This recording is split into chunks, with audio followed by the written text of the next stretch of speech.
తినే భోజనం గురించి ఎంత జాగ్రత్తగా ఉంటామో వినే మాటల గురించి కూడా అంతే జాగ్రత్తగా ఉండాలి.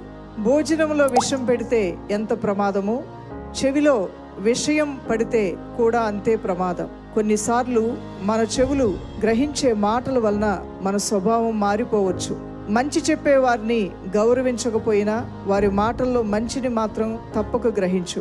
చాడీలు చెప్పే వారికి మాత్రం దూరంగా ఉండు. ఎందుకంటే రేపు మీ గురించి ఇంకొకరికి చెడుగా వారు చెప్తారు కాబట్టి. సామెతల గ్రంథం 17:4 మనం చూస్తే, చెడు నడవడి గలవాడు దోషపు మాటలు వినును, నాలుక హానికరమైన మాటలు పలుకుచుండగా అబద్ధికుడు చెవియొగ్గును. మీరు ఎవరైనా ఏదైనా చెప్పేది వింటూ ఉంటే అసలు మీరెవరో కూడా మీ గురించి మీరు ఆలోచించాలని ఈ వాక్యం మనల్ని హెచ్చరిస్తుంది.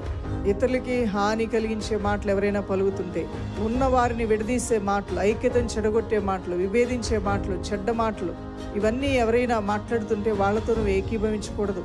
వినే విషయంలోనూ సంభాషించే విషయంలో కూడా జాగ్రత్త కలిగి ఉండాలి.